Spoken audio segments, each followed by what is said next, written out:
Welcome to Loving Beyond the I Do podcast. This power couple is building stronger marriages one day at a time. Talking about real issues on love, relationships, and marriage longevity. Let's break down the barriers and engage in healthy conversation with your hosts, Jason and Tina Marie.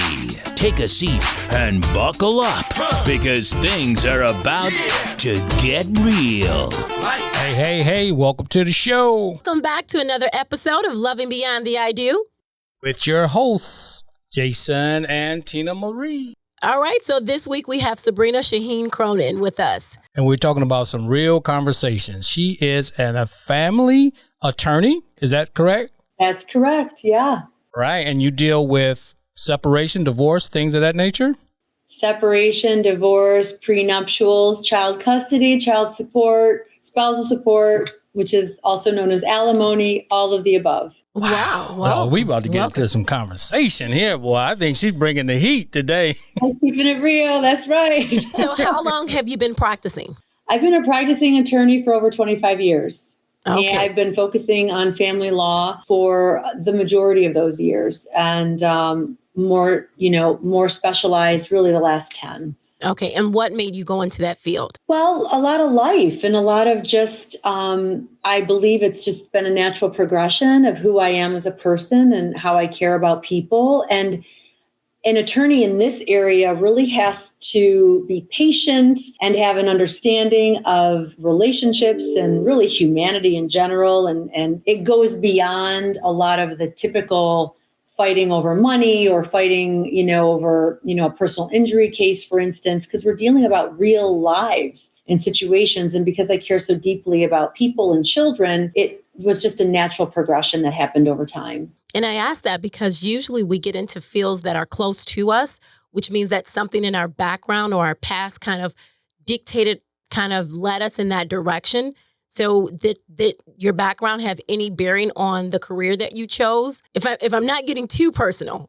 No, Tina, that's fine. It's, in terms of being a lawyer, period. Well, yeah, it's being the voice for others.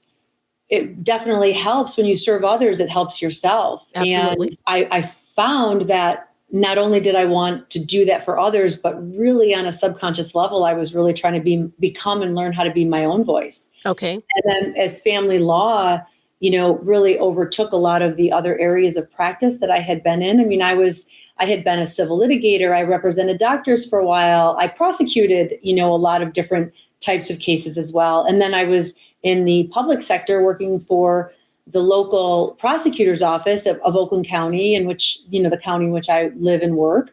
And I was as an assistant prosecutor prosecuting criminals. And then I started defending, certain criminals. And so my career evolved over time.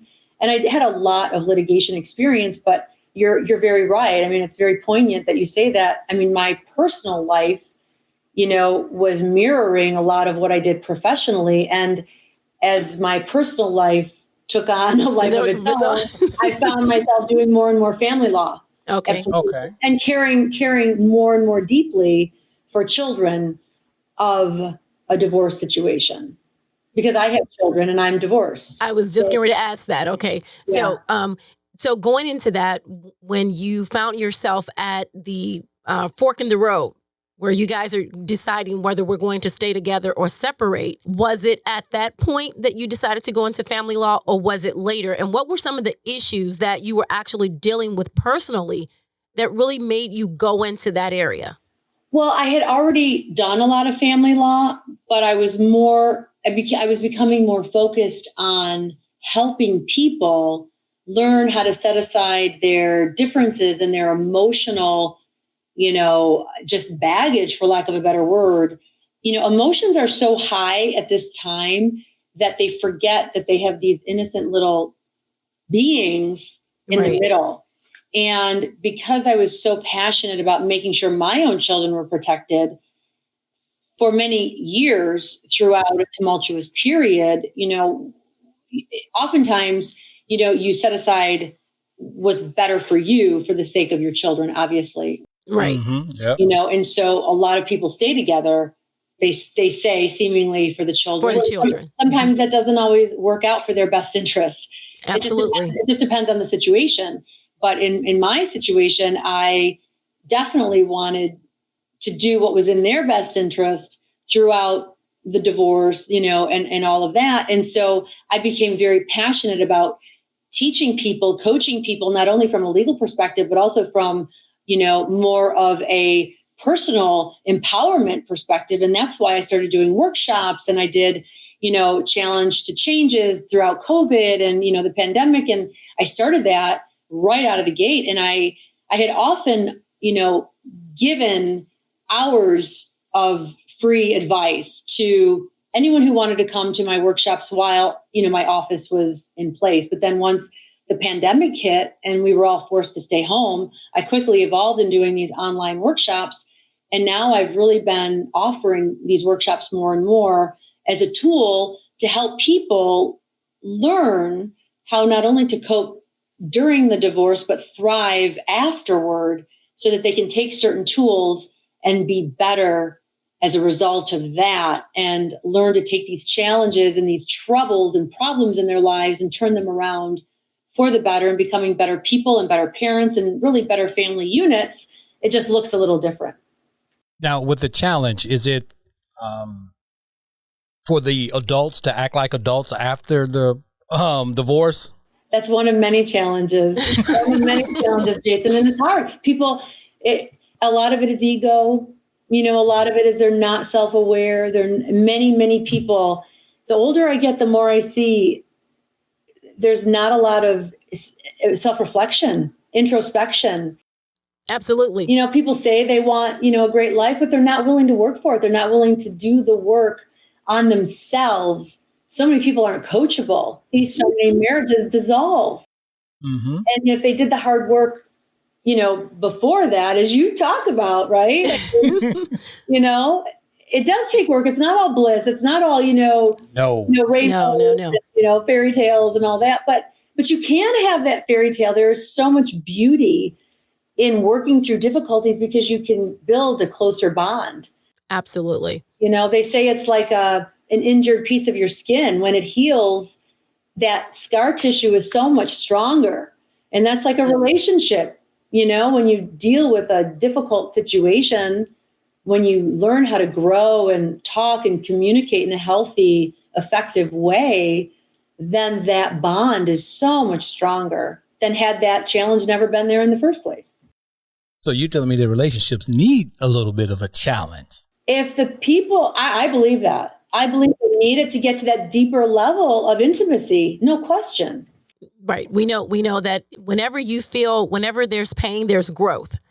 And the question is, when you come out of that pain, so when you're going through something in the relationship and it's causing, both people to actually experience some type of pain, what are we doing self-reflecting, and how are we going to make it begin with us instead of our mate, right? So many times we're looking for our mate to make the change, or we're trying to place blame someplace either than ourselves. But if we come out of that together and we start self-reflecting, then we come out of it stronger. So we all know that pain is growth. You don't grow unless you actually go through some pain. And if you're in a marriage, you're going through some pain. Well, and like you said, whenever there's pain, there's growth. There should be growth. I think that's the operative word. Okay. There should be, right? Most people don't realize that it does take pain to grow. And people are so wanting no pain. But it's like that old saying, no pain, no gain, right? Absolutely. So they want the happily ever after without any work during the process. Right. 100% agree. So what are some of the issues the top ones that you see in relationships that usually end in divorce? Well, a lot of these are symptoms of a much deeper problem, but we have infidelity. We have cheating, obviously, and cheating takes many forms. So it's the lack of an openness and communication. I think at the root of it is communication, or people's fear of intimacy, true intimacy. And that's letting someone in, as far as intimacy, letting the other person really into your space and really getting to know you at a deeper level. Yeah, and a lot of people are afraid. They're afraid to really reveal who they are. because they don't take the time to know who they are themselves.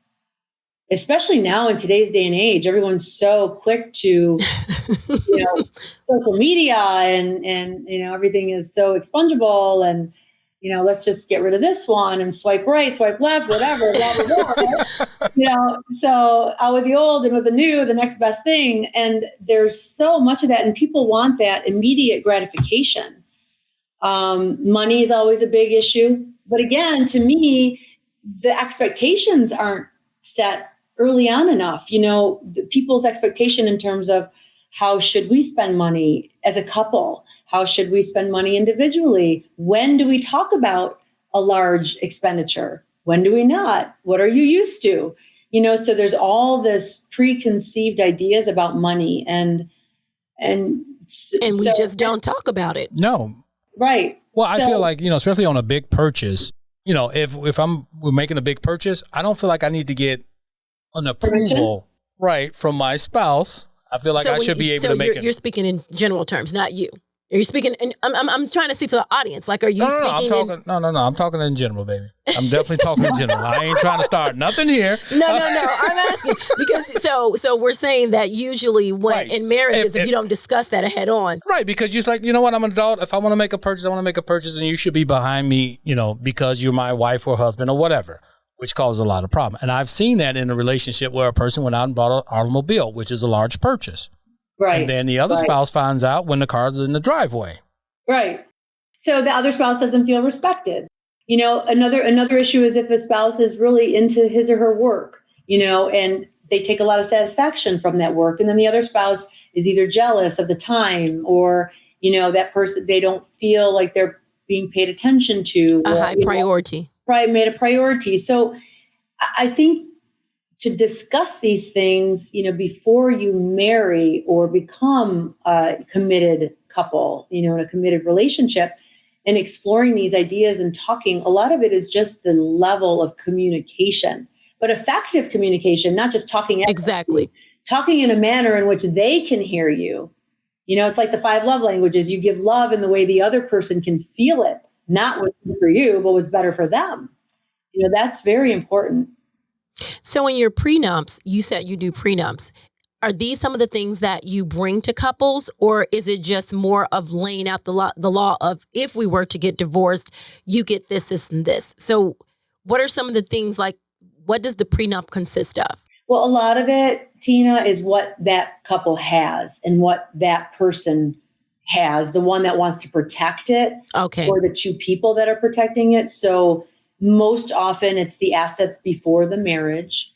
And then if the marriage lasts a certain amount of years, and if there are children, as a result of that marriage and that union, this is what is due the other person that is not bringing so much to the table, or if both couples do enter the relationship or the marriage, mutually, very well endowed financially, then they have to protect their interests. And, if sometimes there's provisions in that prenup that, if the spouse cheats, then this person's entitled to this, or, after X amount of years, this person's entitled to, it really just depends on the couple, and they're all very, very unique. And I highly recommend when people want prenuptial agreements that they go to an attorney that will not just do a cookie cutter agreement that's really based upon them individually and as a unit. So do you usually offer, when people are coming to you for prenups, to get premarital counseling? I mean, I know that's not your area, or, you don't just say, hey, you guys, but do you ever suggest it or going into it? I often suggest counseling, especially when someone comes to me and they're asking for a divorce. So I think it's very important because I mean, yes, I am an attorney that does a lot of divorces, but I usually always say to them, if not always, are you sure you exhausted all of your remedies? Because the grass isn't always greener. And, especially if someone's having an affair and I don't judge anybody. I mean, we all have our issues. We all have our crosses to bear. I mean, we all come to the table with our own perceptions, our own realities, everything. But it's important for that person, it's important for me to express to them, divorce is not easy, even in the best of situations. And if you think that you're going to get something better on the outside, obviously in the cases of abuse, or neglect, right. There's situation or anything like that. Even with addiction, you have to make sure you've tried everything that you possibly can for yourself, really, not for the other person, but for yourself. And I highly recommend individual counseling as well as joint therapy for the two people, because you have to be willing to work on yourself, because oftentimes, like you said earlier, Tina, that you're instead of projecting something on the other person, you have to realize you have to take accountability. Our reality is really what we are experiencing on the inside. Absolutely. So people don't realize that our reality is really just us pushed outward. That's exactly. That's the law of attraction, the law of vibration, all of that. So that's what it is. And people they don't understand that. So or they don't want to accept the responsibilities. Right. What's showing up in my life is because this is what's going on the inside. They don't want to believe that. No, this didn't happen. No, you attracted that person to you. This is the experience that you brought to you. Right. And a lot of people, especially victims, right? They don't want to be victimized, but then they have a very difficult time getting out of that role. And that's why they have repeat patterns of these relationships over and over. And I see it time and time again. And until you're willing to do the hard work and look at yourself and not want to be that victim anymore, you're going to continue to have relationships in your life that on the outside might look differently, but they're certainly the same So what do you say to those people? Get help. You need therapy. And a lot of people are not willing to look at themselves, and they take offense if they're not ready to hear it, I have friends that create the same reality in their life, or they're just so, tired of having other people treat them the same way, or, and then they say, I don't understand why this keeps happening. Yeah. Why is this person so mean to me, and why this and why that? And, it's because you have to show up differently. Yep. Until you show up differently, your outside reality will continue to be the same. Joe Dispenza says it all the time. Your outside reality, is based on your personality. Until you change your personality, you're going to continue to get the same reality. Exactly. The story of our lives, right? Whatever we perceive as our truth is our reality, right? It's what we would put into the world. But in doing that, I know Jason and I are always telling people, they're looking for relationships they're looking for someone to make them whole. And we constantly keep saying that relationships are only based on the individuals who are in it, right? So you're looking for someone to make you whole, but you're not willing to do the work ahead of time for that right person. So we're looking for that right person, and we wouldn't know them if they walked right past us if we're not ready to get into that type of relationship where we're not being abused, where we're not being mistreated, where we're not being taken advantage of. So in divorces or in relationships, have you ever had a client where, you wanted to tell them they were the issue, right? So you get these people who, you represent, and then they come to the table with their spouse, and then you're realizing that, hey, my client is probably the reason why they're in this situation. So do you keep that to yourself, or do you pull your client to the side when you guys have a talk and you kind of let them know, or what do you do in those situations? I'm a huge proponent of client control. The reason why divorces escalate the way they do, in my humble opinion, is because there are a lot of lawyers out there that just want to squeeze the money out of their client, and they escalate a situation, and they don't tell their client what they should be doing or should not be doing, what should be reasonable, what should not be, what should be expected. I have a huge, I guess, just a feeling about being strong for my clients when I need to be strong. I am appropriately aggressive, but I tell them if they're not being reasonable, if they're in the wrong, I will absolutely 100% tell them. And I have that client control, but I do it in such a way that they can hear me. And I don't bully them over. I don't believe that if it's something that they truly want, I'll give them all sides of it. And then I'll explain to them why I think it should be a certain way.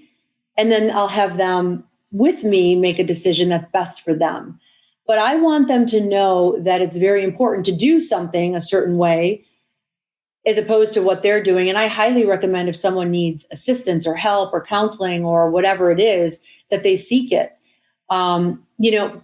Because the divorce is a finite time period, the process of a divorce. But if you're dealing with children, you have to deal with that co-parent really for the rest of your life. I mean, it's not just while the children are under 18. I mean, you're going to have graduations, you're going to have marriages, you're going to have the birth of babies, et cetera. And so when I have on the other side, an attorney that is inflaming issues or has no client control, that's just disastrous all the way around. So it's very important to help that client see what is reasonable, what should be done, manage their expectations. And absolutely, I give them as much advice from not only a legal perspective, but a counseling one as well. Yeah, because I would imagine that cooler heads prevail because, I mean, you come in hot, you're mad, you want to get whatever you can from the person, you just really want to stick it to them. But in the end, that's not the best way to be, especially if you have children. Right. Because you're going to have to live life after the divorce, and it can be happy, and you can be nice and co-parent and do all that. All that stuff can work. But you have to kind of get past that whole messy period during divorce. And I think if you have the right attorney and the right person in your corner and telling you that, hey, listen, we can get through this, but you still have the rest of your life. This is the first time I really heard someone say, you got to think about the graduations, the weddings, the kids being born, your grandkids and stuff. So you need to pay attention to that. You may be upset right now and things didn't work out, but you still have the rest of your life ahead of you, and you have the rest of your family's life ahead of you. As she said, just in a different realm. Exactly. And you'll view things different. You have to look ahead. So you talked about once COVID hit, you started doing coaching from inside. So what was the coaching that you're now providing your clients? Well, I started to do, these online Facebook Live events that now have become more of, workshops where I have people sign up for workshops and I teach them. It depends on what they want to sign up for. I have empowerment classes. I have classes for learning how to be a better co-parent, learning how to communicate effectively. And I have groups where, they can pay for either weekly group classes or individual coaching by me, which is separate from the legal side of things. But even as a lawyer, I have clients that I help go through. Literally, I handhold them. How do I text message my ex? How do I email them? How do I communicate? I talk a lot about, working with blended families as well. And how do people, really get along and how can they blend together? I mean, there's a lot of different things that I can help them with because it's really all about it's relationships and it's learning how to communicate and, setting aside your own emotions and not always having to be right, just trying to do right. And it's really about being a good person at the end of the day. I mean, we all, like we said before, we all have our own perceptions, and it's just learning how to cope in a much more peaceful way, because then your life will have more joy in it, and you have to learn how to let go. And that's a lot of it too. Is that easier said than done when people most of the time come to you for service? Let go. Do you tell your clients, like, sometimes you have to let go, like you said, let go of being right instead of doing right? So we have to let go. And so is that always an easy pill for them to swallow? No, of course not. No, because people want to be right. Right. So what pushback do you usually get with that? They're just tired. They don't want to deal with it anymore. Especially if there has been abuse in a relationship, or a lot of times I see people in situations with, psychological or emotional abuse. And sometimes people throw that word around very easily these days too. And you hear the word narcissistic a lot. And sometimes people just don't want to take responsibility for their own part in it. And I get a lot of pushback, and they don't want to do the hard work. They don't want to be introspective, and they don't want to take the time.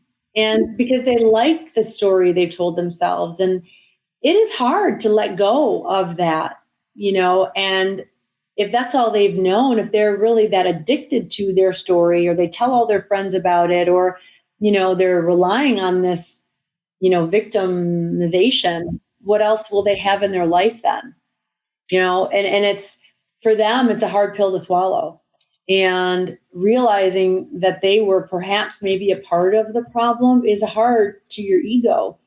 But they have to take it one step further and look at how much more blessed their life will be if they learn how to become a much more, just open person and let go of that. I tell my clients and a lot of, the people I coach, it's that old saying, it's not the snake bite that kills you. It's the venom that through your veins. And it's true. People that hold on to that anger and that resentment, or they want to be vindictive or get back at their spouse or whatever, it's just not healthy.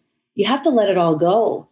And because they don't care. I mean, all that anger and resentment and hurt, it's not stopping them from living, right? Right. It's stopping you from living your best life. Absolutely.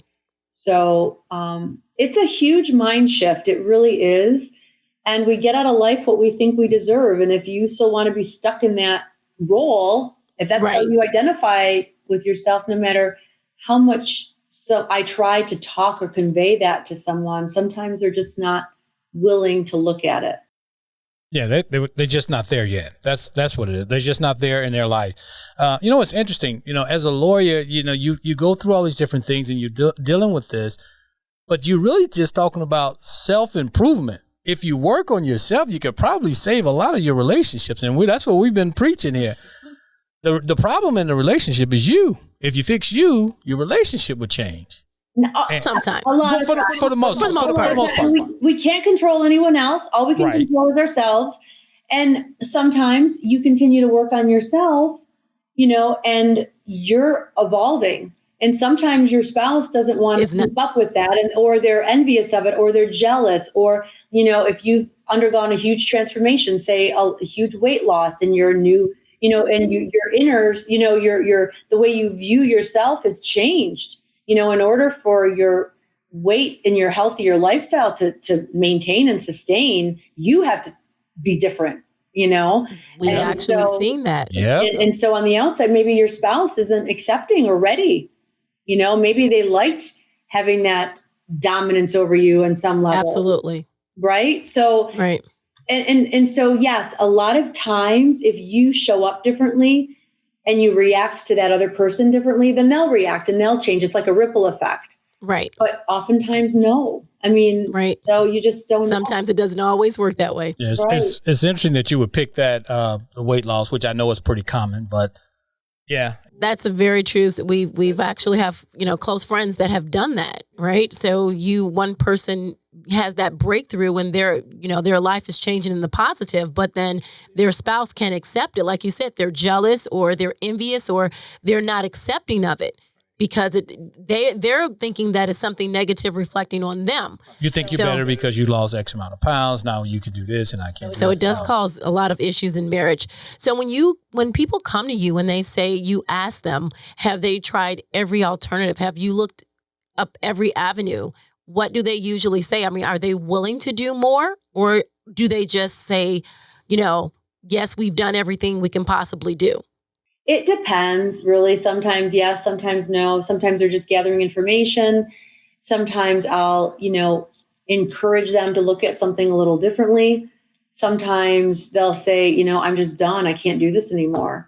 And if it's a dangerous situation, obviously we do it right away. Right. But sure. It just really depends on the situation. So, and if it is an abusive situation, I make sure that person has the strength that they need, and make sure that they can take care of themselves. And we set up a plan. We make sure everything is in order, because those situations have to be done in a very methodical, planned, strategic way to keep them safe and their children safe. So, it depends on the people, right? Right, Anything right. else in Situation, life. right? Yeah. So do the children usually have a say? Do you usually talk with them? And like, how does it usually affect the kids? In Michigan, and I do a lot of divorces in Michigan, and I represent others in New York and Illinois as well. And I know because I've also counseled and I've also coached other people in different states like California and all across the country.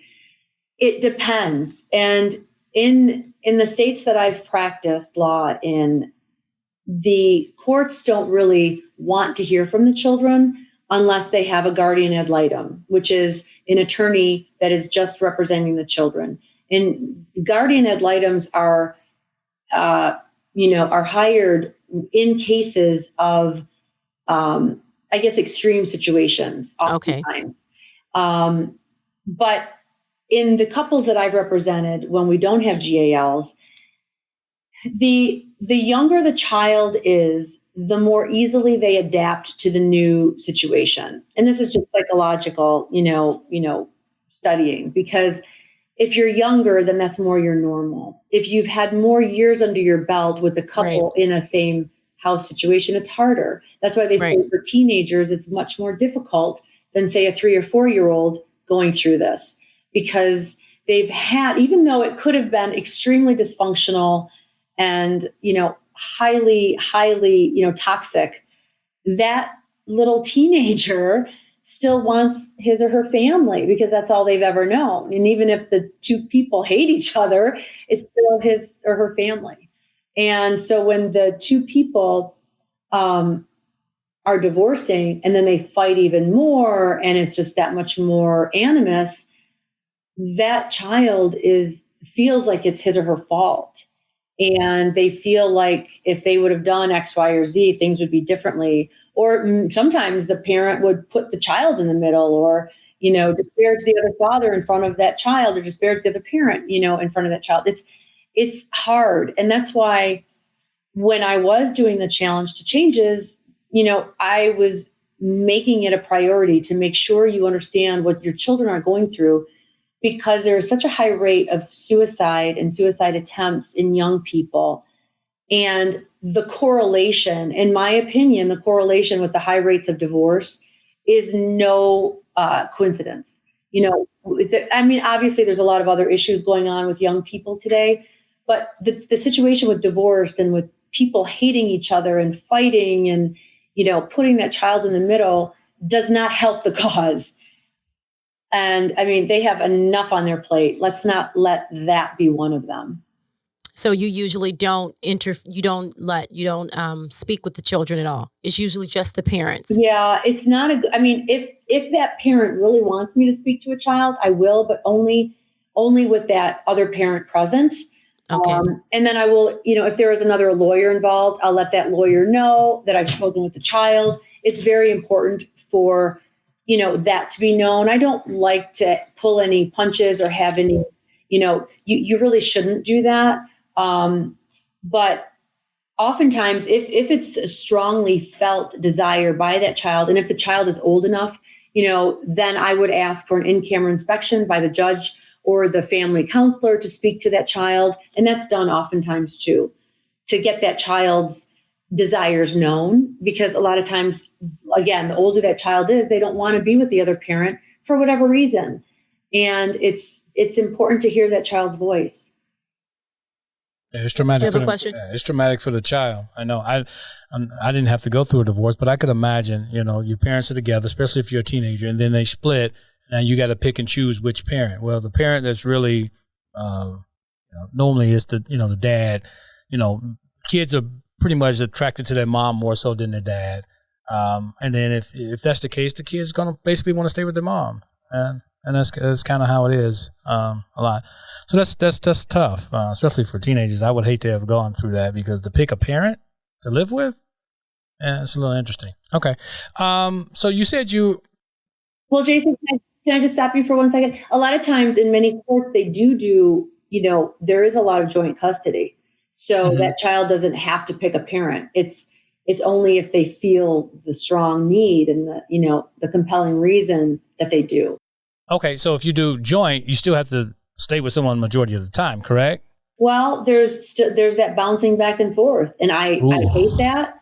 I hate that. And sometimes the parents are so disingenuous about their desire as to why they want joint custody. Right. It's not about the children half the time. It's about the money. It offsets child support. So, or they do it for their own, ego. Like they're controlling it's their possession. It's not because they want to parent that child. Exactly. I see it more out of ego really than anything. And oftentimes, like you said, Jason, it's because the father hasn't really been home caring for the children. It's really the mom, and children identify a lot with that. They feel that nurturing from their mom. And I believe courts are doing children and families a disservice when they say 50-50, because it's too much bouncing back and forth. And how would you like to live out of two homes back and forth, back and forth? Exactly. It's not 3 days here, so many days here. And that's not even a very good structure. And when parents can't stand each other, they withhold clothes, they withhold shoes, they withhold phones. It's ridiculous what I see. And they're hurting their children, and they don't see how awful it is. The behavior is ridiculous. Absolutely. It's like you said, it's majority of the ego. It's not to make the child better. It's really to hurt the other parent. But in the interim of it, you're hurting the child, and they can't even see that. They can't see it. Well, I'm not going to let you take your phone because I bought it. Well, then, and I'm not going to let you take this jacket because I bought it and your dad should supply it to you. Stuff like that is so, or your iPad or whatever it is, And we hear these things and we think they're crazy, but this is definitely the everyday norm. This is exactly what parents do when the parents hate each other for whatever reason. Family stuff here. This is really what goes on in families. And I always say, and I'm not the only one to say it, but you have to learn to love your children more than you hate your spouse or your ex-spouse, because people need to get it in their heads that they're hurting their children. And I'm glad you said that. Yeah. I want you to just spend a little bit more time on that. What parents can do if they find themselves right now, divorced, and they have either 50-50 or they're sharing custody. Tell us some of the things that parents can actually do and realize what you're doing that's actually hurting the child instead of hurting the other parent. So, let's go deep into that, what parents need to realize. Well, for instance, if let's just say that child or your children forgot something at your house and they're at their other parent's house, and they call you up and say, hey, I forgot my whatever book or whatever it is, coat. And you say, no, I'm not bringing it. It's your dad's responsibility. I'm not going to go drive over there. Well, and then their dad is busy with work or something, or he says, no, I'm not going to do it. Well, how would you like that? You're somewhere where, first of all, you don't know if you want to be. You just left your house and you forgot. How would you like to move your things back and forth? Or, well, I'm not going to buy that for you. I pay child support. Your mom should take care of that. Well, is that your child's fault? If they need something for school, or if they want to go on a field trip, or if they're, they need new shoes, whatever it is, be a parent, for crying out loud. Look at your face. Look at the face of your children. Why are you punishing your child when you're really just so angry at your ex? Suck it up, pay the $25. It's not going to kill you, right? Just do it. Be the better person, and don't keep a scorecard. Do not be tit for tat. Do not, try to take your, the ex back to court because you paid for this, and the other thing. Just do it. And in time, then talk about a ripple effect. In time, your behavior may then change the other parent's behavior. Don't count on it. Don't expect it. Don't keep a scorecard. Just be the better person, and you will feel better as a result. And I can almost guarantee you that your children will know and feel the difference. And they will know, trust me when I tell you this, they will know which parent had their backs and had the best interest in heart. They might not know now, they might not know in 2 years, but I can mark my words, when they become an adult, and if and when they have children, they will know. And don't you want your legacy to be that? Exactly. Oh, my mom was so mad at my dad. She couldn't see the forest through the trees. I mean, Right. I see it a lot too when one of the spouses moves on and remarries faster, or has a love interest faster than the other person, or the other person, they were left, or they were, cheated on, whatever it is. They have such a hard time letting go. And they have such a hard time wanting their child to be happy with that other blended family. And you're only hurting your children. The way I look at it is that child has a much richer life.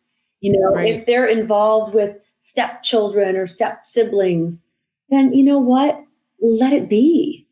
Let them have those relationships with those step sisters or brothers or whatever it is.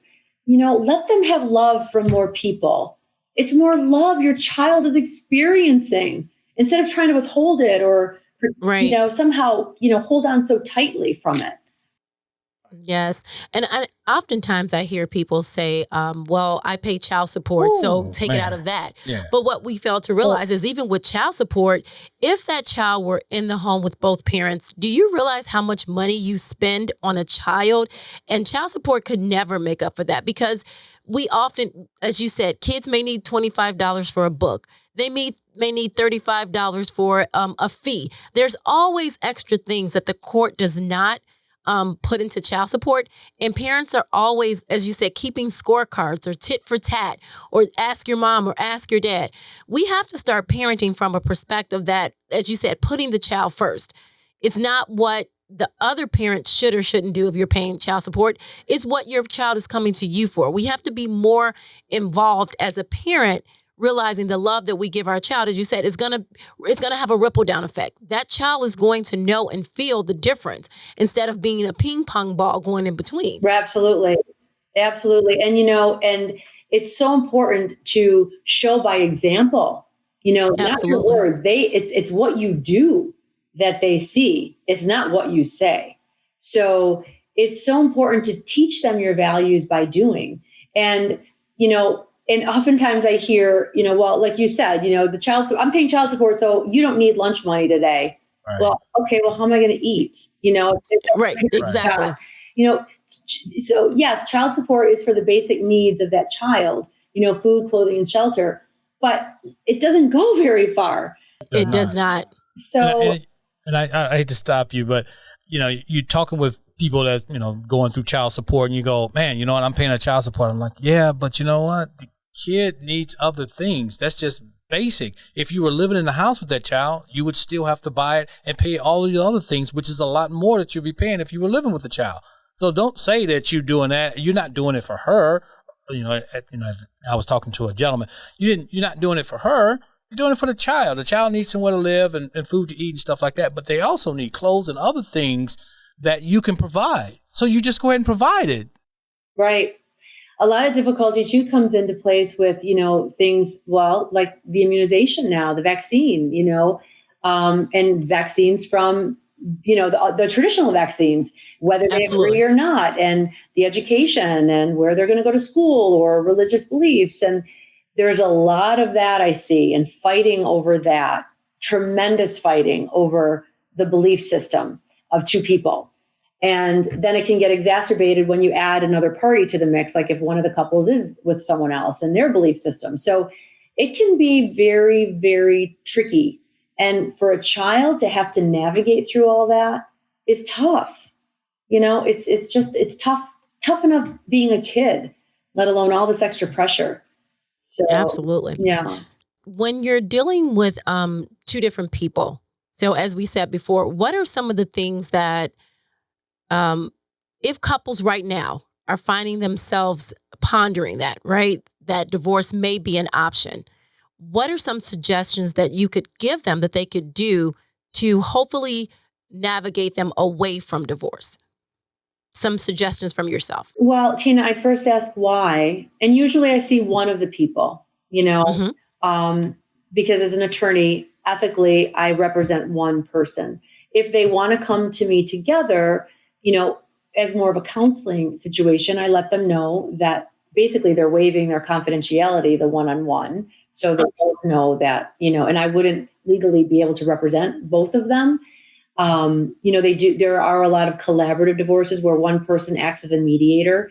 And so in that capacity, I tell both of them, have you really sat down and talked through why? What is it? And then a lot of times it's just peeling those onion layers back, and getting to the heart of it, asking the tough questions, asking the why, but multiple levels deep. Once they answer, then ask why again. And once that, continue to ask why to get to the heart of it. And a lot of times it's making sure each person hears the other person. Oftentimes people are they're anxious to speak and get their own story out or whatever it is that's on their mind that they're not really listening to the other person. They're too focused on what they want to say. So they don't hear what the other person's saying. And so oftentimes it's really just getting them to learn how to communicate. And when two people communicate, it's not fighting, it's just openly talking and communicating and sharing and having that, mature adult conversation. And sometimes that's really beautiful, just having that adult conversation.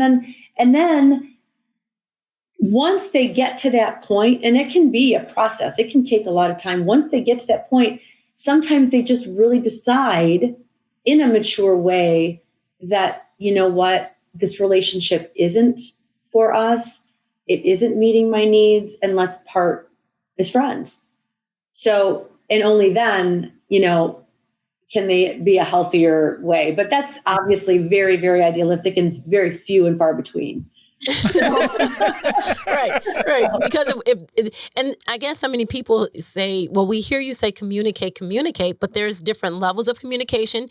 There's different types of communication. So the problem I would tell people, if they're in that communication phase right now or discussing divorce or feeling that there's no other options, you may need a mediator. You may need to go and speak with someone who can actually help you to hear the other person instead of just hearing yourself, right? Just listening to yourself all that time. Well, that's why therapists are so important. And that's why a lot of people resort to therapy or some spiritual advisor or whoever it is, because they feel more comfortable talking about things in front of a person. They feel like it's their safe space.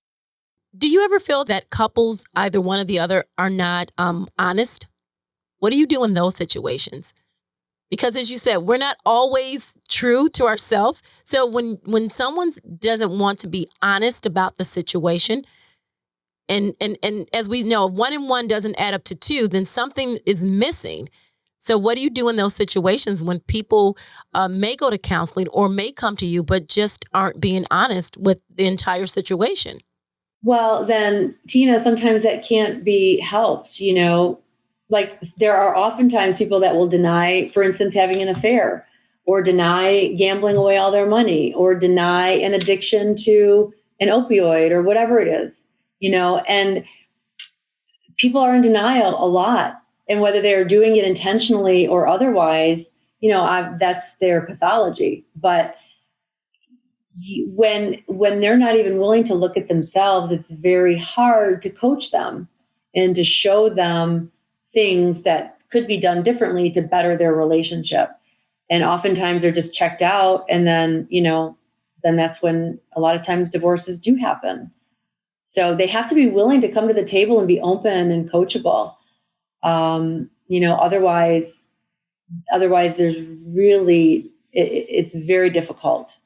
It's very difficult. So getting a little personal, because we are a relationship show, right? Just getting a little personal. So on your own personal journey, when you found yourself at the divorce table, what were your thoughts and what were some of the things that you did to prevent that? To prevent divorce? Yes. So, because you said, did you try every option, right? So are we taking our own advice? So what were some of the options that you guys did? And then, what was the final conclusion to it? Because you're sitting there, this is it. Once I sign this is the look on her face? She's like, Tina, that's not part of what we're here for. No, it's all good. It's all good. Well, there are a lot of things, that I will admit to. Therapy, for sure, counseling. I'm a huge proponent of personal growth on many levels, spiritual growth, personal growth, emotional, psychological, physical, all of it. I work on myself every day. I mean, if we're not growing, we're dying, and everyone can always improve. I believe that. And I believe that it's in serving others that we help ourselves. I said that early on. And the reason why I'm so passionate about helping others is because it helps me too, right? Not just because I'm helping someone else. That's like a byproduct of it. I didn't realize that was going to be, I was going to benefit. I didn't know I was going to be the one to benefit the most of all of my hard work to others was me. And I didn't know that at the time. I had no clue, right? But I do now. I mean, now that I have all this amazing hindsight and wisdom and experience behind me. But during my divorce, without giving away too much, because I still have a co-parenting relationship with the father of my children, and my children are younger and I protect them at all costs. I did everything I could and then some to maintain a union and a marriage. And a lot of people probably would say that I did too much and I tolerated intolerable situations. And I will not ever be a proponent of that to anyone. Okay. So, and I can speak honestly about that.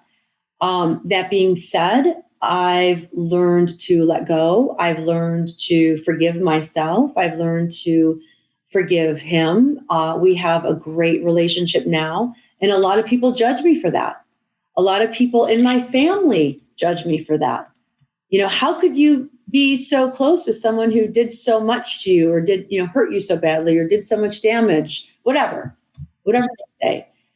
But I say I'm doing it because I still love him. He's the father of my children. I still care about him. He's the father of my children, but on a totally different level, obviously. Right. Absolutely. Right? Yes. I mean, I have removed any kind of that emotional stuff, and I've done it through a lot of hard work.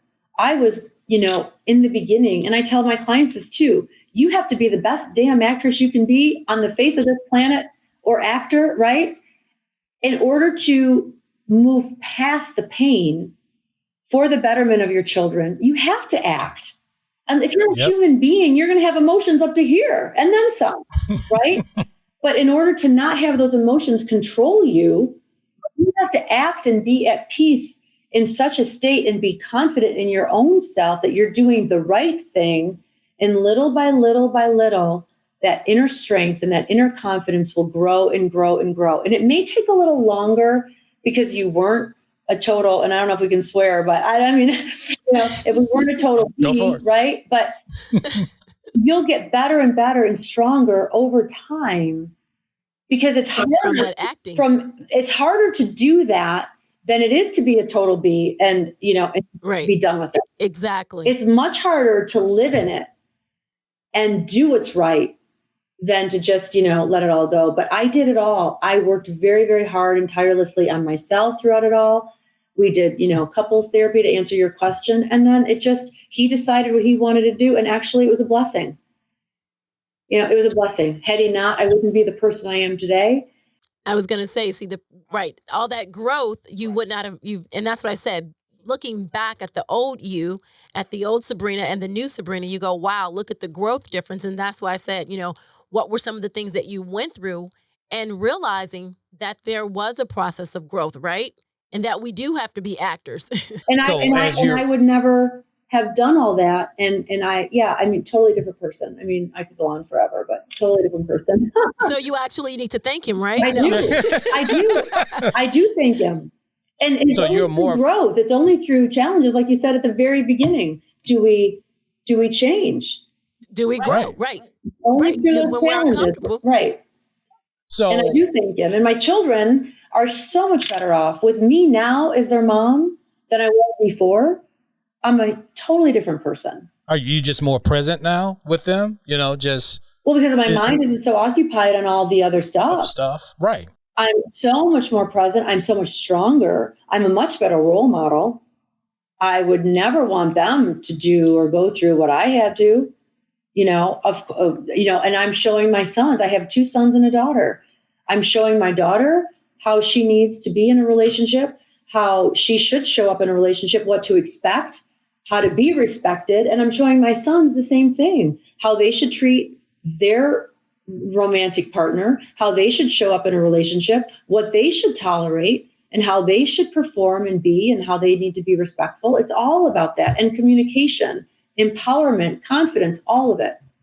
That's wonderful. And I commend you. I do too. So do you think that your past has made you the attorney that you are today, the compassionate attorney, the understanding attorney, the one that, hey, I've been through what you're about to go through, and I know the ugly side, I know the emotions, I know everything, I'm here to help you? Do you think that actually helps you to be a more effective attorney? On a deep level, completely. I was always one to be more sensitive and stand in the shoes of my clients. You know, I'm a musician. I studied music in undergrad, and I've always been very sensitive to people. And I used to be criticized for that, but it's actually an amazing trait to have, because then you can feel when someone is going through something that they might not be strong enough to say or articulate.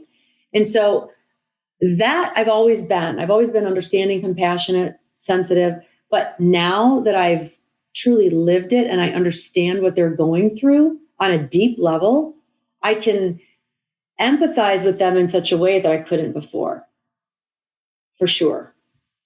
And that's why I say I commend you, because looking at my past and my mom and my dad, their relationship, right? They weren't together, but my mom was so wonderful towards him, right? Never any animosity, never any problems, you know, even him and his other wives. And she always held him with the utmost respect. And I think that totally had a bearing on how, when we got older as females, that didn't put a damper on our relationships. Because if she had have been sour or, you know, envious or just really ugly, that could have had a lasting effect, because it was for girls.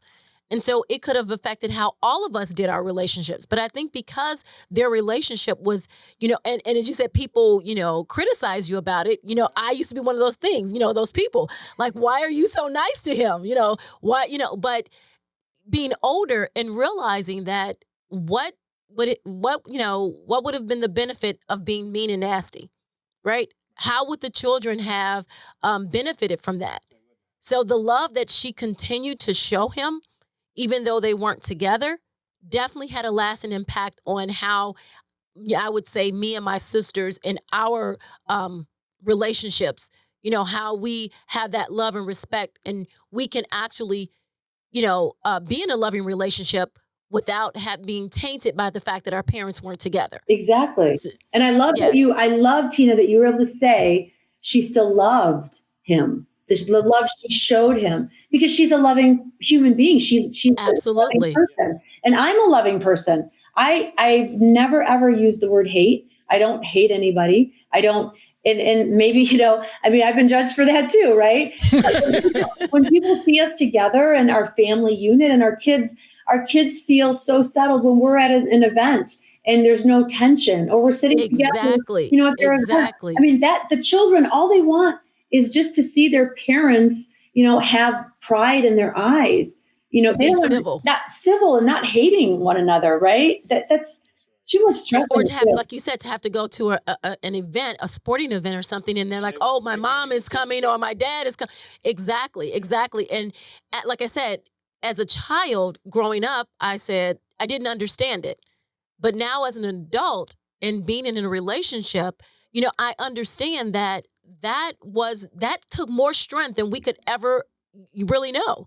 You know, being that person to continue, even though, you know, our judgment was like, wow, how could you love someone or show them so much love when they did you wrong or did this? But in her eyes, that didn't matter. Not a bad word at all. That's a good way of saying it. Show them so much love. And that's what I do. And that's what you do. You show them so much love. Love is a verb. Absolutely. And you have to, if a listener out there is having a hard time wrapping his or her mind around this, think of it as you're showing your children that love, because your children are a half of that other person. So if you're showing anger and hatred toward that other person, well, subconsciously, your child is going to think that you're showing anger and hatred toward them, because aren't they half of That's them. exactly it. So people don't realize on a subconscious level the damage they're doing if they show hatred to that other person instead of showing acts of love and kindness.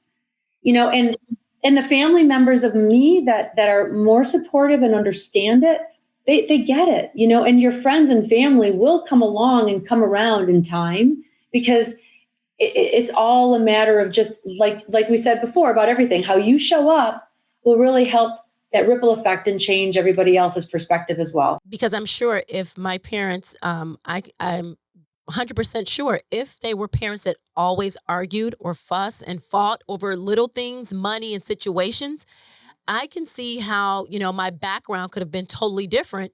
And then in my relationships, I would have been, tainted in my relationships, thinking that that's the actual way that you do things. So we all have issues in our past, but understanding that the parent that we are today really has a huge bearing on the parent that our child is going to be in the future. And that makes a big difference. Yeah, so I commend you. Absolutely. Keep loving. Keep growing. Well, thank you for sharing that. Yes. And you know what? You should thank your mom, because she did a good job with you. Then I showed up. So you know what? Yes, she did. She did a beautiful job. There you go, Jason. Well, you got to thank your mom too. Yeah, I do all the time. I say, yep, I got a winner here. So we have to make sure we stop the legacy of, bad relationships continuing on through our children. Yeah. Even though and ours it's self-improvement. didn't work. And as you said, it's not only communicating with each other, but communicating with our children, right? Helping them understand that it wasn't their fault and it had nothing to do with them, but also making sure that they're becoming a healthy individual, emotionally, so that they can be in stable relationships. So it's such a long-lasting effect. Yep. And then just make sure you're speaking in age appropriate ways, and don't get too high and or too highly evolved and too complicated. Right. Just speak in ways that they can understand and they can hear you, and in ways that make sense to them. But it is true, and we do parent. Sometimes people do the opposite of what their parent does, and that's not always healthy either. Sometimes it's just finding that right balance and being your authentic self and doing what comes naturally to you and emphasizing, just like you said, love and kindness. And, you're bound to make mistakes. Everybody does. But as long as you get up and try again and keep on keeping on, That's right. Well, my mom, another thing she always said is love heals. There's no issue. Love heals. So, and it's such a different feeling when you can come from a place of love instead of a place of hate. It's a totally different feeling. It's funny because I'm learning that too. So she's always telling me, you're a little too hard on the kids, this, that, and the other. You should love in this situation a little bit more than you have, which is true. I probably could. But again, my background is a little bit different. So I learned in those instances, okay, maybe I'm a little bit too hard on the boys. Okay, not a problem. A little bit too hard on my daughter. Okay, I understand. So you learn a lot through that. But, you try to. Yeah, I'm still working on loving them through situations. Yeah. I'll tell you, I'm working on it. Okay, well. So I just want to ask one more question. I'm glad you said that because it brought up this issue. So lots of times, Jason and I are joking, but sometimes kids are the reason of divorce. Do you ever, So, and I say that, in a way because sometimes kids will play one parent against the other and, we end up in relationships. What do you think about that real quick? No, it's true. And often in blended families for sure. Oh, that is in blended families. But they shouldn't play one against the other. And that's when communication among the parents, even in divorced parents, you have to be aligned because that child can, definitely play one against the other or get his way, or her way. And, it can be very tough. And that's where the parents have to be completely aligned. The communication. Yeah. For sure. It's key. Kids will try to play you. Well, and a lot of times parents want to try to get one over on the other parent, so they be the nice guy, the nice parent, right? And that causes a lot of friction. So it's so much. But Sabrina, we really appreciate you being on. And you said you run workshops, you have coaching and all types of things you do. Tell everyone how they can get in contact with you or be a part of your workshops and things of that nature. Well, right now they can go to my page on the Cronin Law Firm's website, Sabrina Shaheen Cronin. I have a landing page there. Soon I have a website in the works, so soon that'll be there, but they can sign up for workshops there. They can find me online. I'm on all the social media platforms, Facebook, Instagram, Twitter, LinkedIn. I have Sabrina Shaheen Cronin personal pages as well as the Cronin Law Firm pages. So I'm pretty much kind of out there. So I'd love to get calls or emails, whatever it is that they'd like to, how they want to connect with. And I really would love to be of service to anyone who's willing and ready and able to make a change. That sounds fantastic. And you practice law in Michigan? Yes. Illinois, which is where we are, and New York. Yes. And I have other members of my firm that practice in other states as well. And I, of course, can be a consultant or a coach in any state. And I've often helped a lot of clients in other states who are going through divorce on a consulting perspective on how to talk to their lawyer, how to ask the right questions, how to draft an email, or take that extra time that they need so that their legal bills are not escalated tenfold.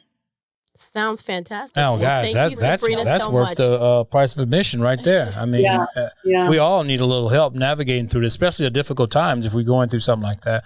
Guys, if you're going through anything, you have any questions, you need to better yourself, please hit her up. Yes, and I know sometimes people, as simple as it may sound, helping people draft an email, there are people who actually need those services. They do not know how to draft it up, what they should say, what should be presented. So they know how to draft it up, but it may not be something you want to send. Yeah, no, I definitely, I help with text messages, anything, whatever they wanted to help, whatever they need their help with. So yeah, for sure. That's fantastic. Yeah. And then they can call me too. The office number is 248-258-3500 or 855-CALL-CRONIN. So. Okay. All right. Say the number one more time. 855-CALL-CRONIN, CALLCRONIN, or the local number is 248-258-3500. Thank you. And we'll put that in the show notes as well. So once again, thank you very much. Hold on just 1 second. And as always, we're in it to win it. Thanks for listening to this week's episode of Lovin' Beyond the I Do podcast. Head over to iTunes to subscribe and leave a review. Follow us on Instagram and Facebook at Legendary Relationship, or visit our website at legendaryrelationship.com. Till next time, remember to make every day count.